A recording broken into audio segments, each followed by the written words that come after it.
Assalamualaikum warahmatullahi wabarakatuh. Topik kita siang ini adalah menegakkan sunnah yang roboh, yaitu menegakkan amal. Ini satu topik yang jarang sekali dibicarakan oleh umat Islam. Padahal ini satu hal yang sangat mendasar. Jadi kalau kita lihat dalam seal atau stempel Sultan Nuzrin Hud dari Kesultanan Bintan dan Marsul, beliau mengutip ayat surat Al-Imran 103 yang bunyinya Ubillahi minasyaitonir rajim, Bismillahirrahmanirrahim, wa'tasimu bihablillah jami'an wala tafarraqu. Wa'tasimu bihablillah, berpegang teguhlah kalian pada tali Allah secara berjamaah, jami'an, wala tafarraqu, dan jangan berpecah belah. Nah, surat Al-Imran 103 ini didahului oleh ayat sebelumnya, ya ayyuhalladzina amanu taqwa haqqa tuqatih wa la tamutunna illa wa antum muslimun. Ini ayat yang setiap sholat Jumat kita dengar dari khatib, ya. Jadi perintah bagi kaum beriman untuk bertakwa dengan sungguh-sungguh takwa dan jangan mati kecuali dalam keadaan muslim. Nah, ini mendahului ayat perintah untuk berpegang teguh pada tali Allah. Nah, ada tiga kata kunci di dalam ayat 103 ini. Pertama adalah berpegang teguh pada tali Allah. Ya, berpegang teguh pada tali Allah. Dan tali Allah itu maknanya adalah orang yang menegakkan syariat Islam, yaitu para amir. Dan itu dilakukan secara berjamaah, ya, yang kemudian ditutup dengan jangan berpecah belah. Jadi satu kesatuan umat Islam itu harus berjamaah supaya tidak berpecah belah dan berpegang kepada tali Allah SWT, yaitu mengikuti seorang amir. Nah, ini terkait kemudian bisa kita lihat pada ayat surat An-Nisa, ya kan, yang memerintahkan pada kita atiwa wa atiur rasul wa ulil amri minkum. Taatilah Allah, taatilah Rasul, dan ulil amri di antaramu. Nah, kita bisa merujuk pada penjelasan yang datang dari Imam Al-Qurtubi, di mana Imam Qurtubi mengambil dari seorang sahabat, yaitu Sahal ibnu Abdullah At-Tustari, yang menjelaskan secara lebih rinci mengenai apa yang dimaksud dengan taat pada seorang amir, yaitu taat dalam hal 7 perkara. Yang pertama adalah menciptakan mata uang, dinar emas dan dirham perak serta fulus. Yang kedua adalah penetapan takaran dan timbangan, karena takaran dan timbangan inilah yang menjadi dasar bagi seluruh muamalah maupun ibadah yang terkait dengan harta, dengan nilai, dengan denda, dengan hukuman yang kita kenal sebagai nisab. Dan yang ketiga adalah penetapan hukum. Jadi kita harus mentaati hukum yang sudah barang tentu, bukan sekedar menjadi ketetapan hukum, tapi yang kemudian dieksekusi menjadi keputusan politik. Nah, itulah kenapa harus ada seorang amir. Tanpa seorang amir, maka hukum itu ya hanya menjadi ketetapan hukum. Dia harus dieksekusi, ditegakkan. Kalau ada orang yang dihukum potong tangan, ya harus dipotong tangan, dieksekusi. Ada yang harus menerima hukuman hudud yang lain, juga harus dieksekusi. Nah, eksekutornya adalah seorang amir. Yang keempat adalah perjalanan haji. Jadi kita mengenal ada amirul haji. Jadi haji itu harus dikawal oleh seorang amir atau petugas yang ditunjuk oleh seorang amir. Yang kelima adalah sholat Jumat. Jadi pengelolaan masjid jami, atau lebih spesifik lagi adalah penetapan seorang khatib dan imam masjid jami. Itu adalah keputusan seorang amir. Dan yang berikutnya adalah penetapan awal bulan Hijriah melalui pengamatan hilal. Jadi pengamatan hilal itu diperlukan sebagai verifikasi. Ya, Rasulullah SAW mengatakan bahwa kalau kamu melihat bulan, maka ya sudah sampai misalnya Ramadan, berarti 1 Ramadan. Apabila bulan tidak terlihat, maka digenapkan menjadi hari ke-30 itu. Karena itu ru'yah adalah sunnah. Jadi ru'yah adalah sunnah, meninggalkan ru'yah berarti meninggalkan sunnah. Dan yang terakhir adalah dalam hal berjihad. Jadi jihad itu harus diputuskan dan dipimpin oleh seorang amir. Jadi tidak bisa jihad itu tindakan sekelompok orang, apalagi satu orang yang kemudian mengambil misalnya taktik bom bunuh diri, mengklaim bahwa itu adalah jihad. Jihad itu ada fikihnya, ada syarat dan rukunnya, di mana salah satunya adalah dia harus ditegakkan dan dipimpin oleh seorang amir. Nah, jadi 2 ayat pertama yang tadi saya sebutkan, Ali Imran 103 dan surat An-Nisa yang berkaitan dengan ketaatan kepada amir, ini sebetulnya adalah satu warisan penting dari sunnah dari Rasulullah SAW. Karena tanpa amirat, tanpa amr, maka serangkaian ibadah dan muamalah dan kata lain syariat Islam tidak bisa ditegakkan. Gitu. Dan banyak sekali hadis-hadis Nabi yang mengatakan betapa pentingnya berjamaah. Ya. Jadi salah satunya misalnya Nabi mengatakan aku wariskan 5 hal. Nah, dari 5 hal yang Rasul sampaikan bahwa yang diwariskan itu adalah berjamaah. Dan beliau mengatakan celakalah orang yang melepaskan diri dari jamaah. Dalam hadis yang lain Nabi mengatakan bahwa jamaah itu berarti diikat dengan bai'ah, ya, karena mengakui adanya seorang amir. Nah, Nabi mengatakan seorang muslim yang mati dalam keadaan tidak berbai'ah atau meninggalkan bai'ah terhadap seorang amir, maka matinya dalam mati jahiliyah. Gitu. Nah, jadi itu yang paling pokok, bahwa berjamaah itu adalah boleh dikatakan merupakan satu kewajiban. Walaupun dia tidak pernah dikatakan saya jadi satu dari bagian rukun Islam, atau berjamaah itu bukan bagian dari rukun iman, tapi tanpa berjamaah rukun Islam tidak bisa dijalankan. Gitu, karena ada zakat, ada sholat berjamaah, ada haji, ada puasa. Jadi lihat ya, bahkan seluruh jamaah, seluruh rukun Islam kecuali syahadat itu hanya bisa terjadi dengan jamaah, mensyaratkan adanya seorang amir. Ya, ditetapkannya kapan 1 Ramadan, dan itu juga berarti kapan 1 Syawal, itu adalah keputusan seorang amir. Bahwa zakat hanya bisa diterapkan dengan tegak apabila ada dinar dan dirham, maka kita bukan seorang amir yang bisa dinar dan dirham. Kemudian petugas yang memungut dan membagikannya, menegakkan baitul mal dan sebagainya. Nah, jadi itu yang paling pokok. Nah, secara fitrah manusia juga harus hidup secara berjamaah. Jadi manusia itu tidak pernah bercirikan sebagai manusia yang soliter. Dia selalu menjadi homo sosius, manusia yang hidup bersama. Gitu. Nah, dalam hal Islam, dengan kata lain, fitrah manusia pasti akan berkumpul dan dia akan dipimpin oleh seorang pemimpin. Nah, tetapi ada bedanya antara jamaah muslim dan yang bukan muslim.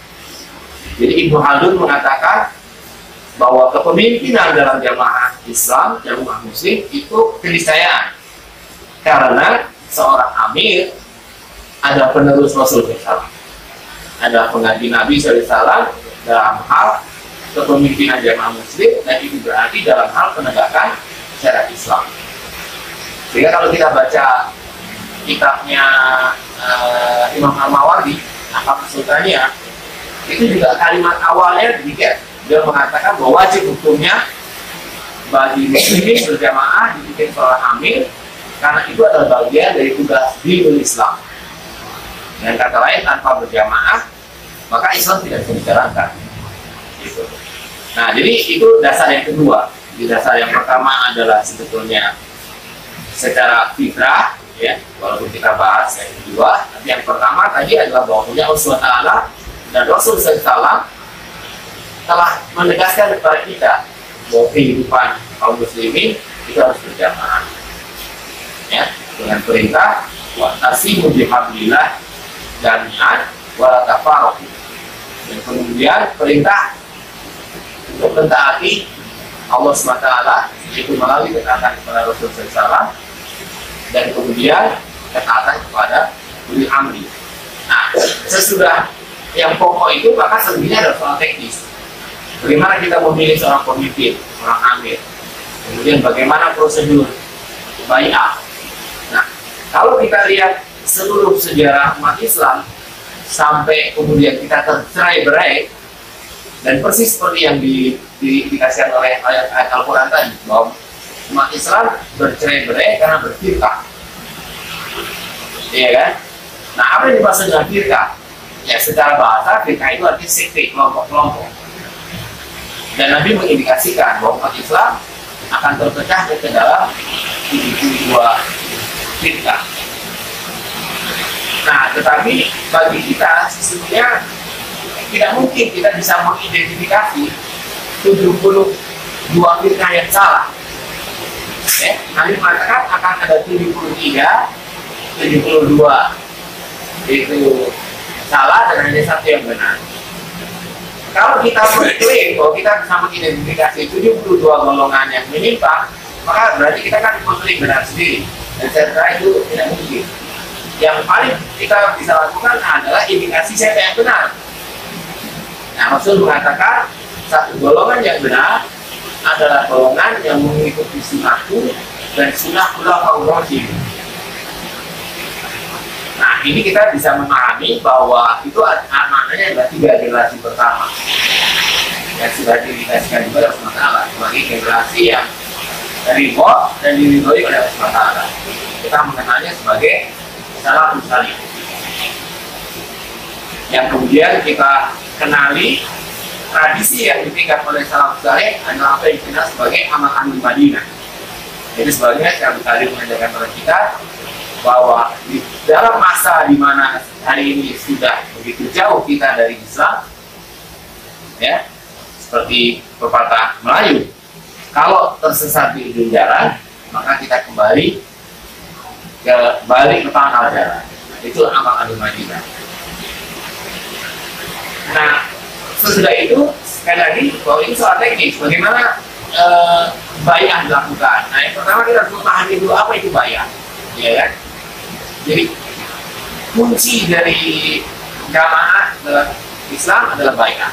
Nah, bai'ah adalah antara seorang amir dengan warganya atau rakyatnya. Nah, Syekh Karim mengatakan bahwa bai'ah ini adalah satu bukti dan satu perlindungan bagi umat Islam. Ketika umat muslim telah membai'ah seorang pemimpinnya, maka umat Islamnya akan terhindar dari nifaq.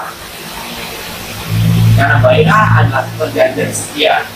Nah, ini kunci yang lain, bahwa ketaatan dan kesetiaan itu adalah persyaratan dasar dalam jamaah muslim. Sehingga Khalifah Umar mengatakan tidak ada Islam tanpa jamaah, tidak ada jamaah tanpa kepemimpinan, dan tidak ada kepemimpinan tanpa ketaatan. Dan dalam Al-Quran Allah berfirman, alladzina yubayyi'unaka yubayyi'unallah. Ya, sesungguhnya orang-orang yang berbai'ah padamu adalah berbai'ah kepada Allah SWT. Dan kalau mereka berkhianat, maka sesungguhnya mereka berkhianat di dirinya sendiri. Jadi bai'ah itu meskipun dilakukan dengan tangan seorang amir, maka sesungguhnya itu adalah janji setia kepada Allah SWT. Gitu, ya. Nah, kemudian secara spesifik kita kembali mengacu kepada tadi yang dimaksud ketaatan adalah dalam 7 perkara. Nah, secara umum, kalau ulama mengatakan bahwa ketaatan itu hanya kepada kemakrufan. Jadi kalau ada seorang amir memerintahkan berbuat maksiat, ya tentu saja itu bukan bagian yang harus ditaati. Gitu. Nah, lalu yang mungkin perlu disinggung juga tentang prosedur pengangkatan seorang pemimpin dan seorang amir. Ini sering kali ditanyakan. Nah, bai'ah itu adalah satu formalitas di mana hukumnya adalah fardu kifayah. Jadi kita ingat Sayyidina Utsman melalui prosedur rundingan beberapa sahabat, ya, kemudian dia dibayar oleh 6 orang bahkan cuma. Nah, itu yang disebut dalam tradisi musyawarah kaum muslimin sebagai Dewan Syuro yang terdiri dari orang-orang yang disebut alul hal wal aqd. Maknanya adalah orang-orang yang secara bahasa itu bisa mengurai persoalan dan kemudian mengikatnya kembali. Nah, secara sosiologis kita bisa mengatakan ini adalah para pemimpin umat. Ya? Nah, itulah yang disebut sebagai syura. Nah, tetapi seorang amir juga bisa ditunjuk oleh amir sebelumnya atau sultan yang di atasnya. Ya, itu sah dalam syariat. Sebagaimana Khalifah Abu Bakar itu diangkat oleh Khalifah pertama dan Rasul pertama adalah indikasi dari Rasul bersalah. Ya. Nah, itu yang kedua. Nah, yang ketiga adalah melalui bai'ah umum. Jadi seorang pemimpin yang kemudian dibayar oleh umat Islam, maka dia sah sebagai seorang amir. Nah, jadi yang katakan bai'ah itu adalah izin. Jadi Syekh Qadir mengatakan kepemimpinan dalam Islam itu harus dijalankan atas dasar double izin ganda. Yang pertama tentu saja adalah izin dari Allah SWT. Karena kekuasaan itu hanyalah milik Allah SWT. Tapi Allah SWT akan meminjamkan kekuasaan itu pada siapapun yang dia kehendaki. Wallahu yu'ti mulkahu man yasha. Allah akan memberikan mulkiyah kekuasaan pada siapapun yang dikehendaki. Nah, tetapi yang kedua, seorang amir juga harus mendapatkan izin dari orang yang dipimpinnya, yaitu melalui bai'ah. Nah, ada prosedur yang keempat yang dalam sejarah itu bisa terjadi ketika seorang amir memulai menegakkan amr atau mengisi kevakuman, yaitu melalui bahkan kekuatan fisik. Jadi misalnya kalau kita lihat sebagai satu contoh, ketika Orhan Ghazi menegakkan Daulah Utsmani, yang dia tempuh adalah dia menundukkan amir-amir lokal di Anatolia dan kemudian mengklaim dirinya sebagai seorang amir, seorang sultan, dan mendapat pengakuan dari seluruh pemimpin yang lain. Nah, jadi secara prosedural maka variasi menegakkan amar itu bisa berbeda-beda. Nah, dalam zaman kita hari ini hanya satu masalahnya, umat Islam harus berjamaah dan punya seorang amir. Menjadi tidak terlalu penting prosedur mana yang ditempuh sepanjang sesuai dengan syariat Islam. Gitu. Nah, jadi kita sudah bicara mengenai dasar kenapa kita harus berjamaah dan juga seorang amir, dan kemudian aspek-aspek apa saja yang harus ditegakkan oleh seorang amir, yang kata lain apa sebenarnya pokok dari amr Islam, yaitu yang 7 perkara tadi, 7 hal penting kalau istilah Syekh tadi yang harus ditegakkan kembali oleh umat Islam. Nah, yang berikutnya kita juga sudah menjelaskan tadi mengenai prosedurnya. Nah, satu hal teknis yang ingin saya sampaikan adalah bagaimana cara berbai'ah. Ini juga tidak terlalu banyak dibahas oleh umat Islam. Tapi kalau kita mengacu pada Imam Malik dalam kitab Al-Muwatta, maka menjadi sangat jelas bagi kita. Di mana Imam Malik merekam bahkan redaksional berbai'ah. Dan ini yang menarik adalah yang direkam oleh Imam Malik itu adalah bai'ah dari Ibnu Umar. Ibnu Umar, seorang faqih, seorang sahabat yang termasuk lebih muda tentu saja karena dia adalah anak Umar bin Khattab, sehingga dia masih hidup di zaman Khalifah Malik bin Marwan. Nah, Khalifah Malik bin Marwan adalah Khalifah kesekian di Bani Umayyah yang menggantikan ayahnya Marwan bin Hakam. Dan Malik bin Marwan dikenal sebagai salah satu khalifah yang hebat dalam sejarah umat Islam. Jadi orang sering merujuk mengait-ngaitkan kualitas Malik bin Marwan ini dengan Khalifah Umar bin Khattab. Yang pasti kita tahu adalah Khalifah Malik bin Marwan adalah orang yang pertama kali mencetak dinar emas tahun 74 atau 75 Hijriah. Dan kata lain, dialah orang yang pertama kali berhasil mengalahkan Romawi. Nah, jadi begitu Malik bin Marwan menjadi khalifah menggantikan ayahnya, terjadilah bai'ah, dan salah satunya dari Ibnu Umar. Nah, ini yang dicatat oleh Imam Malik. Dan yang menarik adalah karena Ibnu Umar di Madinah, ya kan? Sedangkan Malik bin Marwan adanya di Damaskus, di Syria. Maka bai'ah yang dicatat oleh Imam Malik adalah bai'ah yang tertulis. Ibnu Umar berkirim surat menyatakan dukungan terhadap Khalifah Malik bin Marwan berupa bai'ah. Nah, di mana redaksionalnya ini berarti merupakan amal Madinah, dan karena itu merupakan sunnah. Sehingga inilah teks bai'ah yang sebaiknya dipakai oleh umat Islam ketika mengangkat seorang amir. Dan intinya adalah bahwa seorang muslim mengakui pendengaran dan ketaatannya terhadap sunnah Nabi dan syariat Islam sejauh yang dia mampu. Nah, ini juga hal yang sangat menarik karena ada redaksional sejauh yang dia mampu, dan Rasul SAW setiap kali menerima bai'ah dari seorang sahabat, maka beliau akan mengatakan sejauh yang kau mampu. Nah, jadi lihat ya, hari ini istilah bai'ah seringkali disalah mengerti, bahkan disalahgunakan, seolah-olah itu seperti satu ikatan yang bahkan penuh dengan mistis, penuh dengan sesuatu yang tidak terbuka gitu. Padahal kalau kita lihat redaksionalnya, bahkan bagian dari transaksi itu adalah kata yang berbai'ah sesuai dengan kemampuanku, dan kemudian Rasulullah juga akan menjawab sesuai dengan kemampuanku. Nah, walaupun tidak tahu, Nabi mengatakan barang siapa yang memutus bai'ah dengan seorang amir pada saat dia meninggal, maka meninggalnya atau matinya adalah dalam keadaan jahiliyah. Gitu. Nah, jadi apa yang bisa kita lakukan dalam kajian kita siang ini adalah bahwa tanpa amr, Islam menjadi tercerai-berai, Muslimin tercerai-berai, dan tidak ada lagi Islam yang benar. Gitu. Sedangkan amr itu adalah merupakan satu, boleh dikatakan sebagai persyaratan. Jadi seperti wudhu. Wudhu itu bukan bagian dari rukun sholat.